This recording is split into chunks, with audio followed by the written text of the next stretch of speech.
Passo a palavra então à doutora Abigail Ribeiro, um bem-aja e a palavra é sua, irmã Abigail. Muito obrigada. Então, boa noite a todos. Eu gostaria de começar por agradecer o convite que me foi dirigido pela ASPREC. Vou falar um pouco sobre stress e também sobre ansiedade e depressão.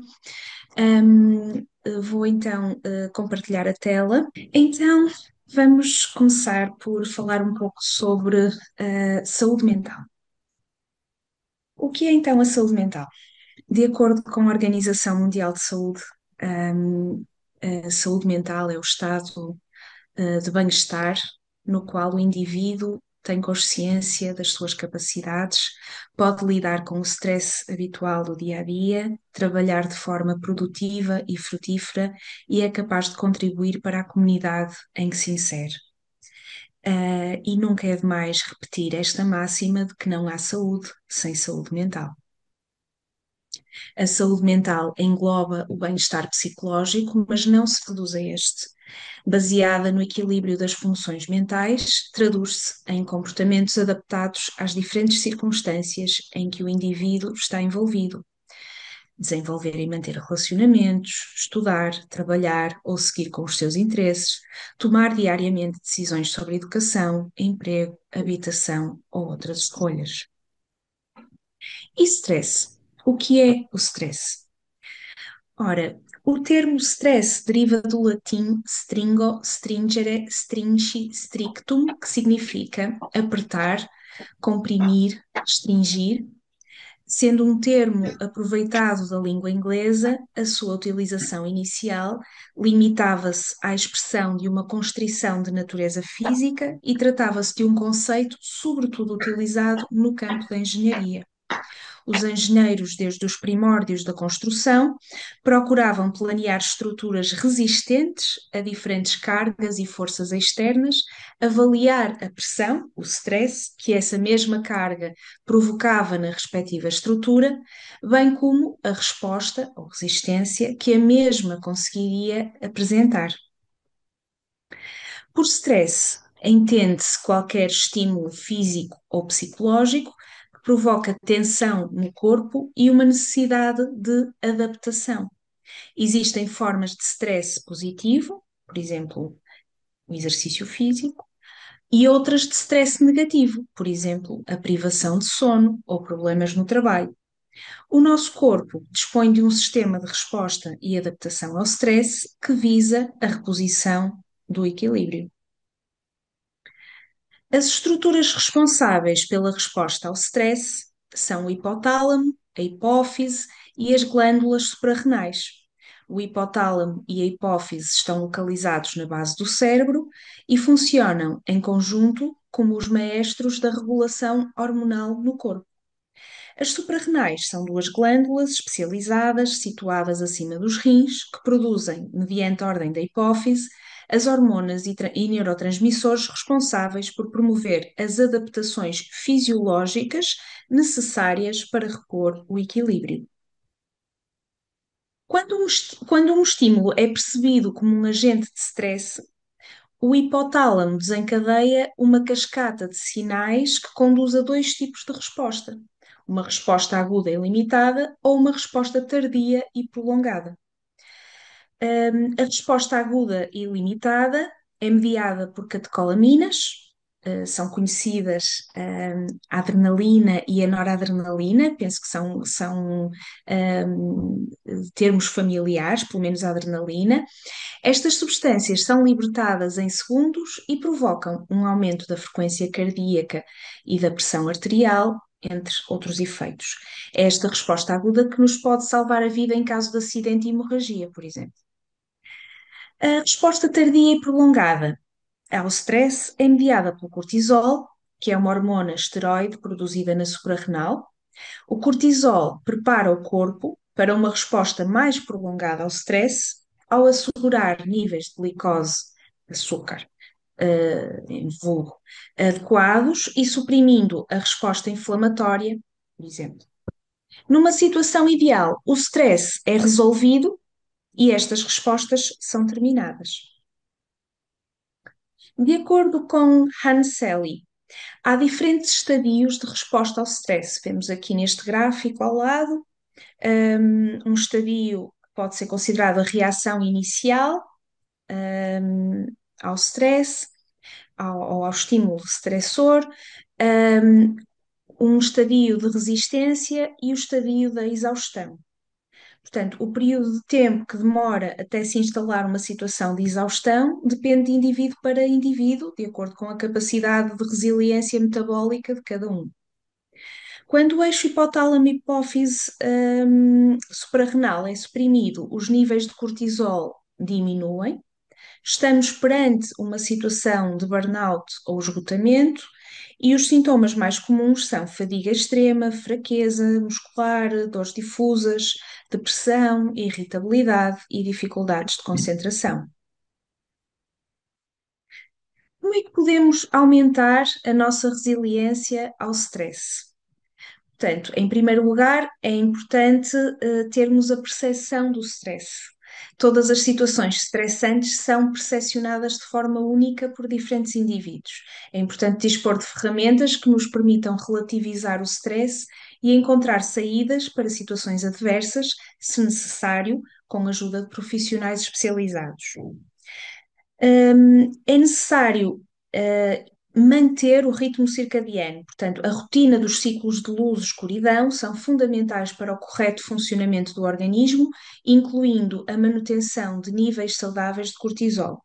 O ideal são 7 a 8 horas de sono contínuo, algures entre as 9 da noite e as 8 da manhã. É importante o controle da glicemia, portanto, o cortisol tem um papel importante na regulação dos níveis de glicemia, do açúcar no sangue, em situações de hipoglicemia, portanto, quando o açúcar no sangue está baixo, a produção de cortisol é estimulada. Por sua vez, problemas no metabolismo dos hidratos de carbono, com hiperinsulinémia, portanto, uma produção excessiva de insulina, também conduzem a níveis de cortisol elevados.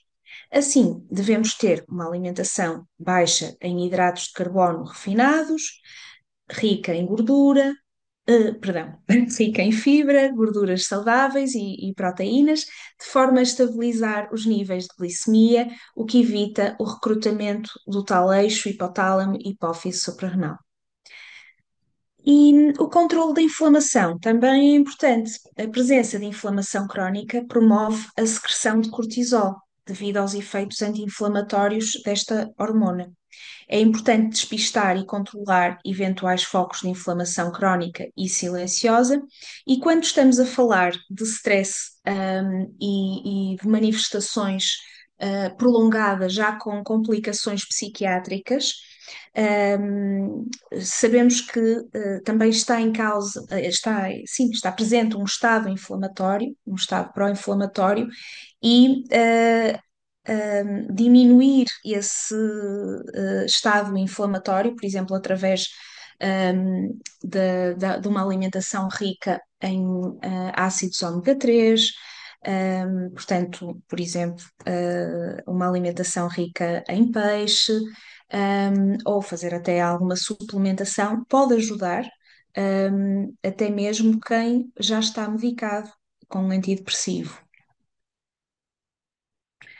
Do ponto de vista clínico, muitas doenças têm origem na sobrecarga e consequente disfunção do eixo hipotálamo-hipófise suprarrenal. Se o equilíbrio mental de uma pessoa estiver fragilizado ou alterado por uma perturbação médica ou psiquiátrica, isso pode afetar negativamente a sua capacidade de escolha, levando não só a uma diminuição das funções a nível individual, mas também a um nível mais amplo, com perdas de bem-estar para a família e sociedade. E o que são perturbações mentais? São várias, há muitas. Posso enunciar algumas, como as perturbações de ansiedade, as perturbações do humor, portanto, refiro-me à depressão e a outras perturbações, e a diversas perturbações depressivas, refiro-me à doença bipolar, refiro-me à esquizofrenia e a outras doenças psicóticas, refiro-me à demência, e a tantas outras doenças, ou perturbações, mentais. Como se traduzem as perturbações mentais? Traduzem-se por alterações comportamentais, alterações do comportamento, estão relacionadas com sofrimento, incapacidade ou morbilidade, morbilidade significa doença, causados por transtornos mentais, neurológicos ou uso de substâncias. As perturbações mentais têm uma origem multicausal, ou seja, não há uma única causa, há várias causas a concorrer para a eclosão e manutenção de uma perturbação mental, nomeadamente variáveis de natureza genética, biológica, psicológica, assim como condições sociais adversas ou outros fatores ambientais. Os diferentes pesos relativos de cada uma destas variáveis traduzem-se em agrupamentos de sintomas diferentes, classificados como perturbações diferentes. Hoje vamos focalizar-nos nas perturbações de ansiedade e na depressão. Não falaremos, não abordaremos as outras perturbações mentais que fazem parte do âmbito da intervenção da psiquiatria, mas vamos então falar um bocadinho de ansiedade. A ansiedade, a palavra ansiedade vem do latim anxietas, que significa angústia, inquietação, e angústia, por sua vez, também vem do latim, significa estreiteza, aperto. Por isso, quando falamos em ansiedade, isto remete-nos para um dos sintomas, muitas vezes referido pelas pessoas como sendo um aperto que sentem até geralmente na zona do peito. Um, e a ansiedade, efetivamente, as perturbações ansiosas, aliás, são muito prevalentes em Portugal. Vou pedir apenas aqui alguns segundos para me colocar aqui nos meus apontamentos. Portanto, as perturbações de ansiedade em Portugal têm uma prevalência de 16,5%, de acordo com o Estudo Epidemiológico Nacional de Saúde Mental, realizado ou publicado em 2013. Relativamente à ansiedade, portanto, convém dizer que não estamos a falar da. Não estou agora a referir-me à ansiedade saudável, não é? A ansiedade que qualquer um de nós pode experimentar e que nos pode levar a ter um comportamento de adaptação, portanto, um comportamento muito ajustado a uma situação em que nos sintamos ameaçados, em que todo o nosso corpo e a nossa mente nos prepara para sair ou lutar ou fugir do contexto da ameaça, um, mas estou a referir-me aqui à ansiedade patológica, não é? A ansiedade em que já há toda uma panóplia de sintomas e de impactos no funcionamento individual da pessoa e também no funcionamento ocupacional, laboral, familiar, social, e que, portanto, permite o diagnóstico de uma perturbação de ansiedade, não é? Mas quais são então os sintomas da ansiedade? A ansiedade caracteriza-se no eixo psíquico por medo, temor, irritabilidade, inquietação, nervosismo, preocupação e apreensão expectante, dificuldades de atenção e concentração, ansiedade antecipatória, sensação de pânico ou terror, ruminações ansiosas, interpretações catastróficas, despersonalização ou desrealização.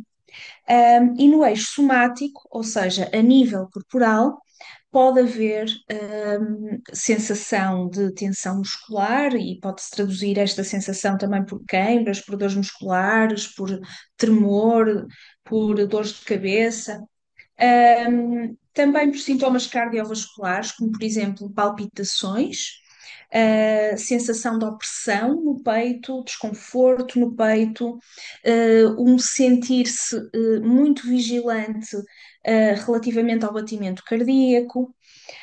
Pode haver sintomas respiratórios, é muito referida à sensação de uma inspiração incompleta ou sensação de falta de ar, dificuldade em inspirar, uma respiração rápida e superficial, hiperventilação, que leva também a formigueiros nas extremidades e tonturas. Pode haver sintomas gastrointestinais, como dificuldade em engolir, às vezes as pessoas referem mesmo, parece que têm uma bola na garganta. Boca seca, mal-estar abdominal, sensação de borboletas no estômago, náuseas, vômitos, aumento da flatulência, aumento da motilidade gastrointestinal. Algumas pessoas têm diarreia neste âmbito. Pode haver também sintomas do foro genitourinário, urinar mais vezes, ter urgência em urinar, ter uma sensação de que não urinou tudo, portanto, sensação de micção incompleta. Pode haver disfunção sexual, aumento do desconforto menstrual. A nível do sono, as pessoas que estejam muito ansiosas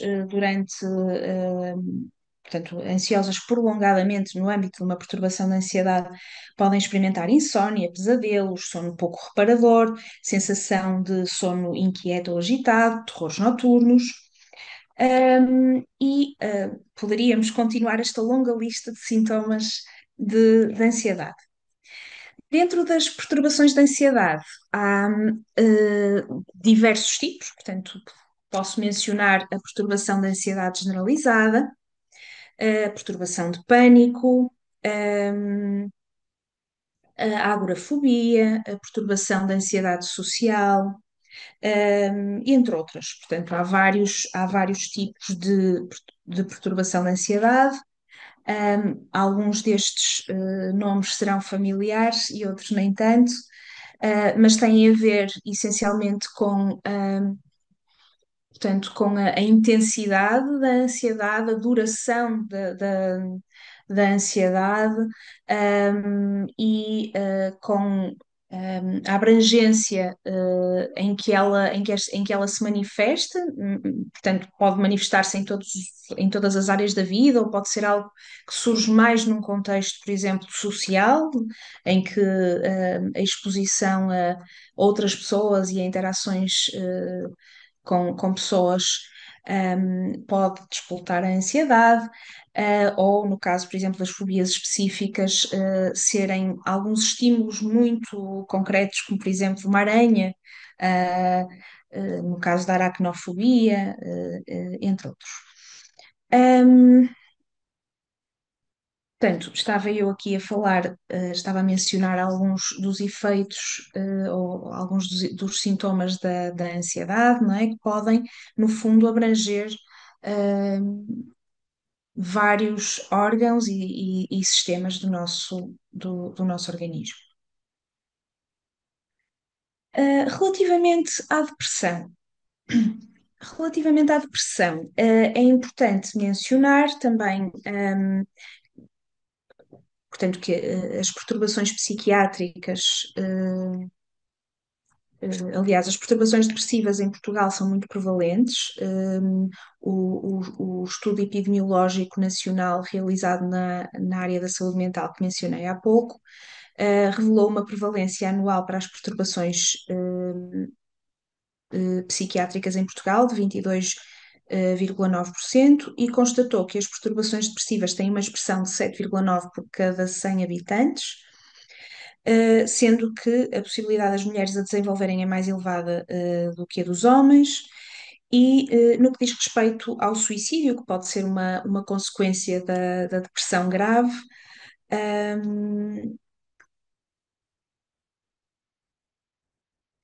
as taxas nacionais nos últimos anos têm-se situado nos 10 suicídios por cada 100.000 habitantes, sendo de realçar que, ao nível europeu, Portugal tem apresentado, a par dos países do sul da Europa e da orla mediterrânea, taxas de suicídio menos elevadas do que os países do centro e do norte da Europa. A depressão Portanto, caracteriza-se por um humor deprimido, que é diferente da tristeza, não é? A tristeza não faz diagnóstico de depressão, tristeza todos temos, e ao longo do dia experimentamos várias emoções, e é fisiológico que assim seja, não é? Que tenhamos variação de emoções, que experimentemos no mesmo dia tristeza, alegria, raiva, ansiedade, nojo, uma série delas.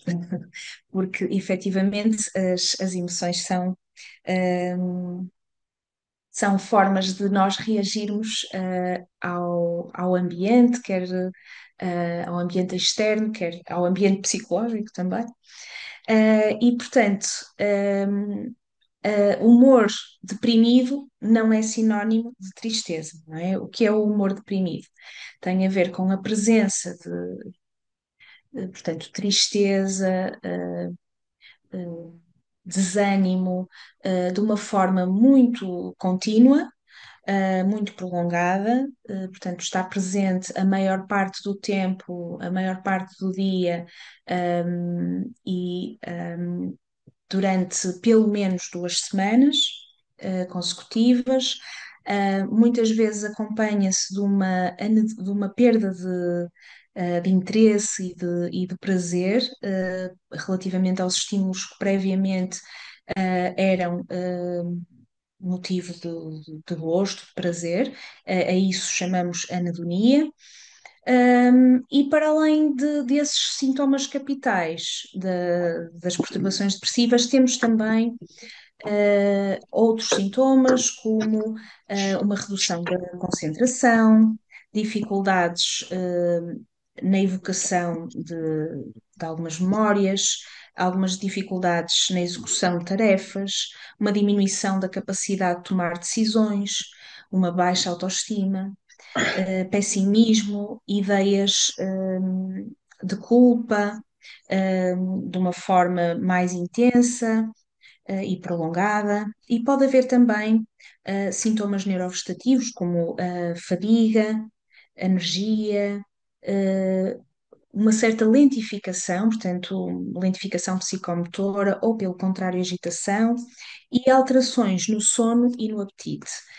O mais típico é que as pessoas deprimidas experimentem uma insónia, geralmente até terminal, ou seja, na última parte da noite, mas também podem experimentar outro tipo de insónia e também a nível do apetite pode haver uma diminuição ou um aumento. E há formas de depressão atípica, não é? Há formas em que a depressão se acompanha de, portanto, um predomínio do humor deprimido vespertino, portanto, mais ao final da tarde, ao final do dia, e de um aumento do apetite. Portanto, mas de facto essa é a depressão atípica, não é a forma mais habitual. Nos casos graves de depressão, o quadro clínico pode evoluir com ideias autolesivas e ideias de morte. As ideias de morte podem ser ideias passivas de morte, no sentido em que a pessoa pode desejar não estar vivo, pode desejar desaparecer, mas também pode evoluir com ideias mais concretas, do tipo de morte e com planeamento, inclusivamente de suicídio. Portanto, a depressão é uma entidade patológica grave. É muito importante ser tratada para que não cause tanto dano, tanto sofrimento, tanto impacto na vida da pessoa e dos entes queridos desta pessoa, assim como não tenha tanto impacto a nível social e sociolaboral.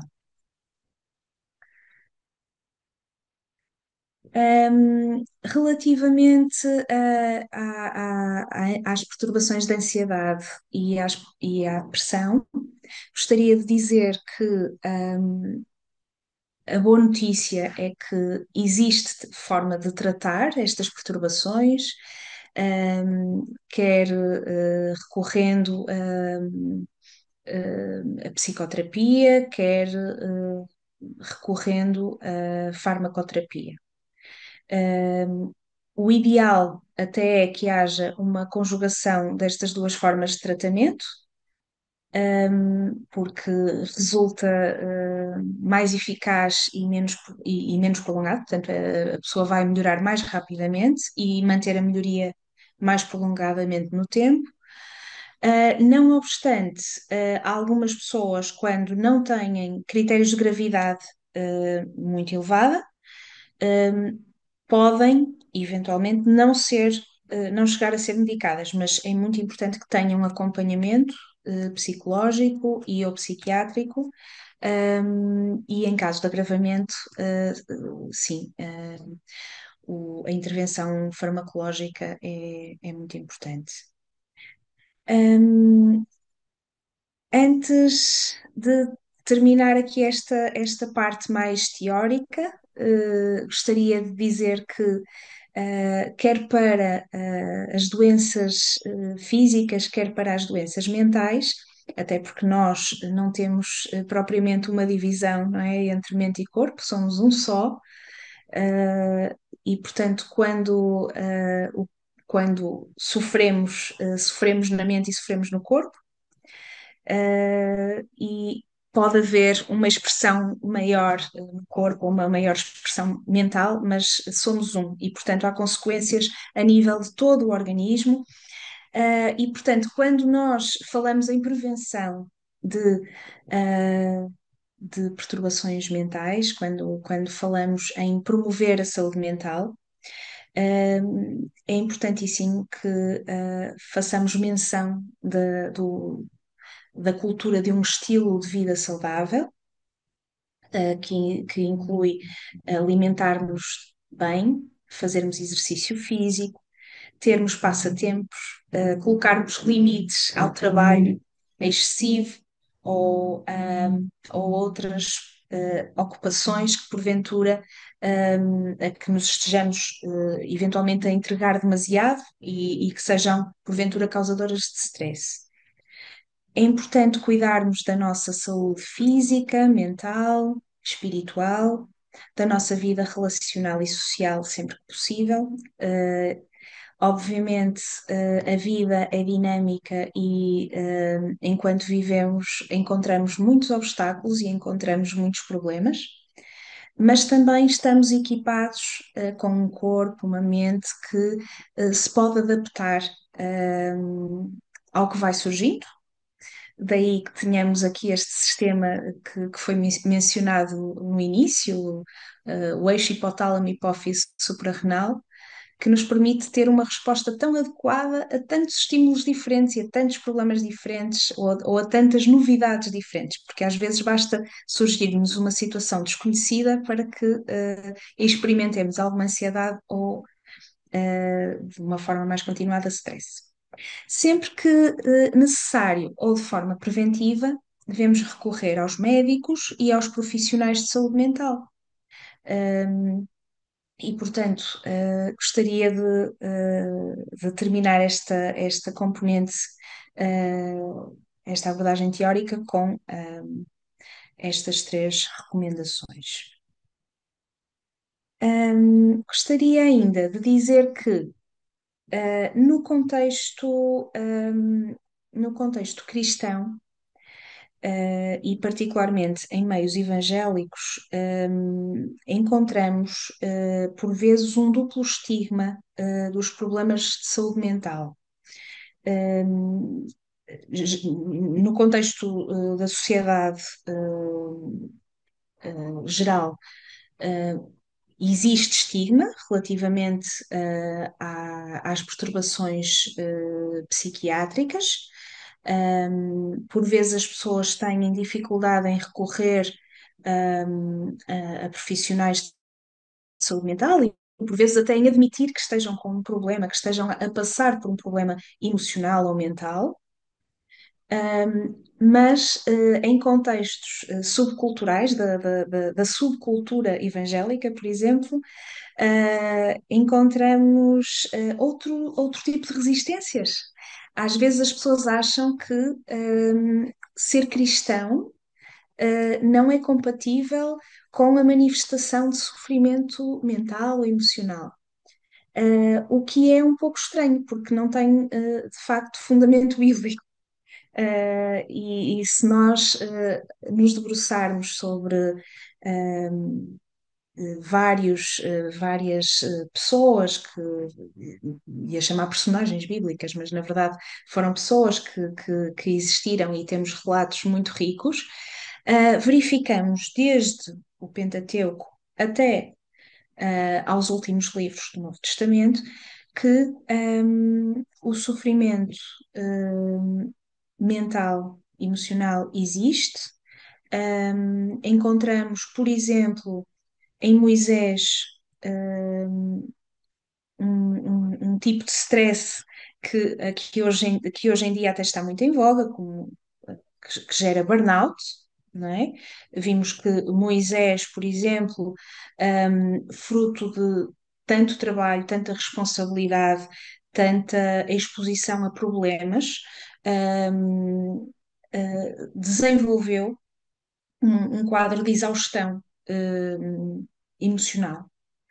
E recebeu orientações da sua, por exemplo, do sogro e do seu povo e da parte de Deus para lidar com esse stress. E, no fundo, foi recomendado que delegasse, que nomeasse diversas pessoas para carregarem com ele, para dividirem, para partilharem com ele a carga que era excessiva, que estava sobre os seus ombros. E, portanto, isto é algo que nós podemos chamar à nossa memória, porque efetivamente muitas vezes estamos em situações de sobrecarga, de stress, e estamos com uma resposta, aquela que foi mencionada, aquela resposta tardia, aquela resposta mais prolongada do stress crónico, e que nos pode, que pode contribuir para que façamos o caminho da doença mental. Ao longo da Bíblia encontramos outras expressões de sofrimento, por exemplo, Elias. Vemos que Elias, depois de ter tido uma vitória notável relativamente aos profetas de Baal.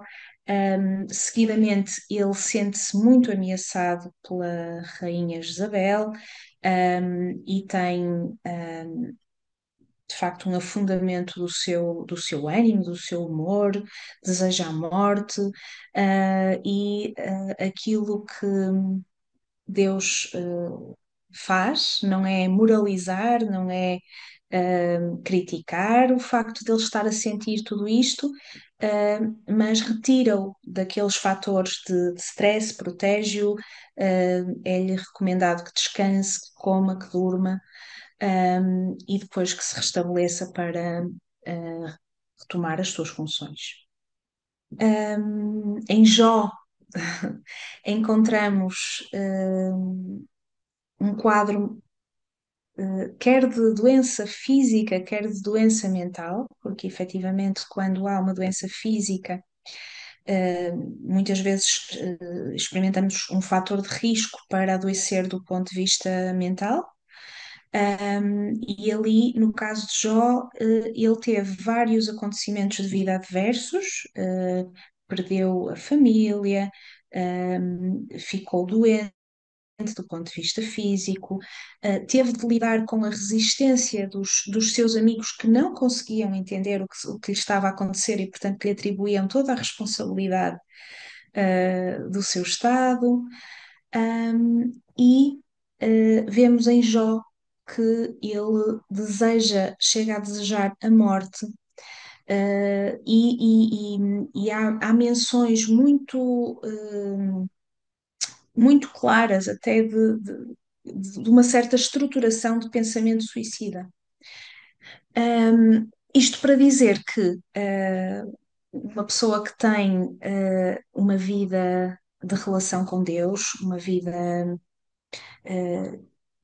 espiritual investida, ainda assim pode sofrer e pode adoecer do ponto de vista mental, pode experimentar uma panóplia de sintomas, de doenças e não é menos válido do ponto de vista da fé por adoecer. Isso é muito importante que seja dito, precisamente para que a pessoa possa aceitar que está a passar por um problema, para que possa procurar ajuda, para que possa ser tratada, para que possa melhorar e para que depois de restabelecida até possa ajudar outros também, não é? A fazer esse caminho. Ahm, e poderíamos mencionar outros exemplos bíblicos, mas eu vou optar por ler aqui um pequenino versículo que faz parte do Sermão da Montanha de Jesus, e que diz assim: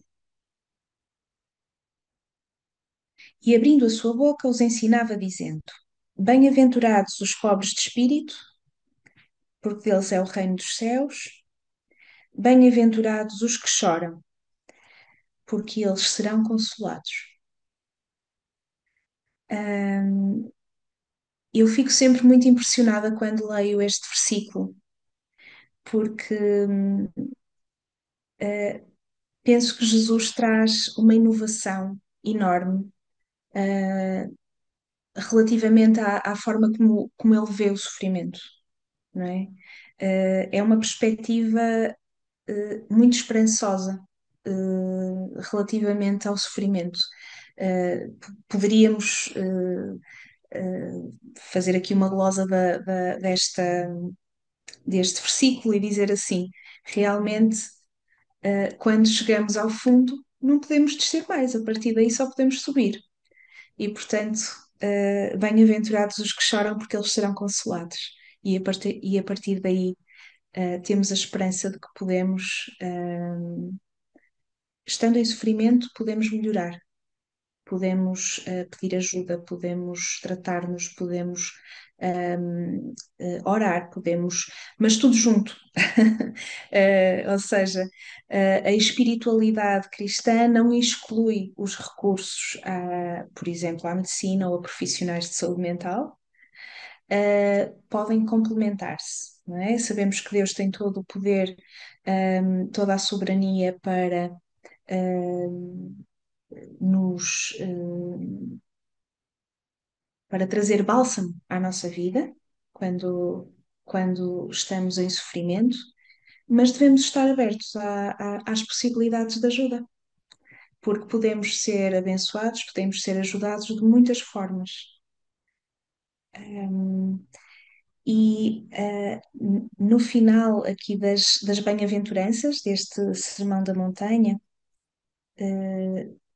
vemos aqui também estes versículos que dizem assim: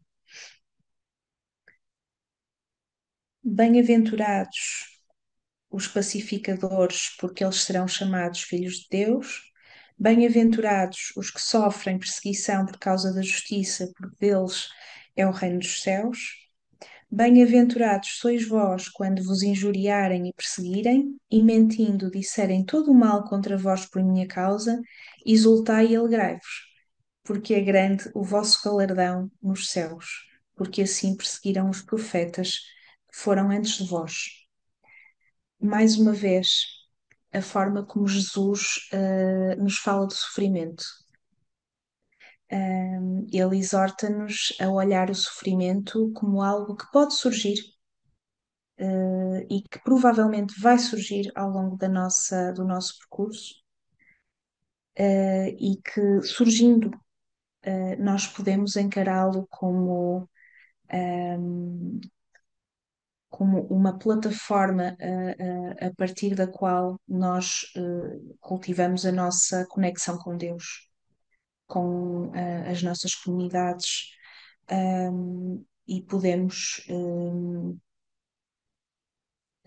fazer um exercício um, por exemplo, de promoção da saúde mental com muitas instruções que são dadas na Bíblia, não é? Por exemplo, Jesus recomenda-nos que levemos a Deus as nossas ansiedades, que partilhemos com Deus as nossas preocupações.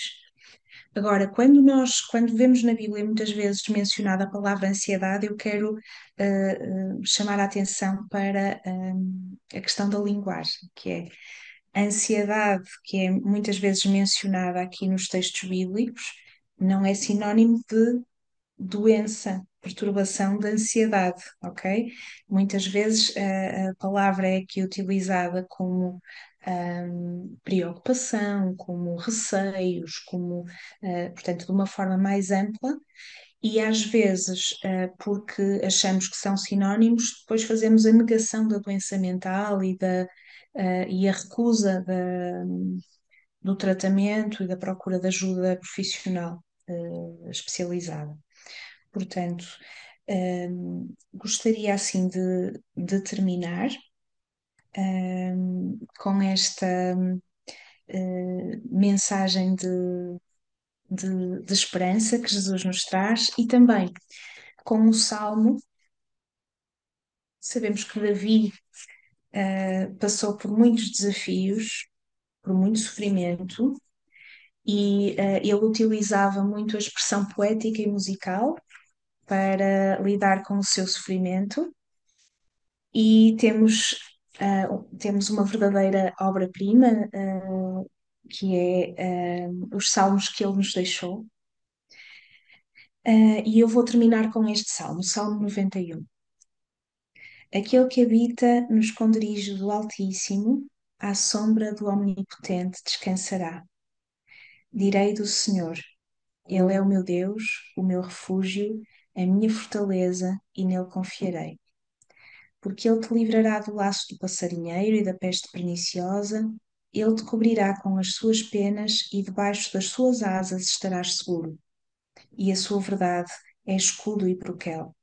Não temerás espanto noturno, nem seta que voe de dia, nem peste que ande na escuridão, nem mortandade que assola ao meio-dia. 1.000 cairão ao teu lado e 10.000 à tua direita, mas tu não serás atingido. Somente com os teus olhos olharás e verás a recompensa dos ímpios. Porque tu, ó Senhor, és o meu refúgio, o Altíssimo é a tua habitação. Nenhum mal te sucederá, nem praga alguma chegará à tua tenda, porque aos seus anjos dará ordem a teu respeito, para te guardarem em todos os teus caminhos. Eles te sustentarão nas suas mãos, para que não tropeces com o teu pé em pedra. Pisarás o leão e o áspide, calcarás aos pés o filho do leão e a serpente, pois que tão encarecidamente me amou, também eu o livrarei. Pô-lo-ei num alto retiro, porque conheceu o meu nome. Ele me invocará e eu lhe responderei. Estarei com ele na angústia. Livrá-lo-ei e eu glorificarei. Dar-lhe-ei abundância de dias e lhe mostrarei a minha salvação. Muito obrigada.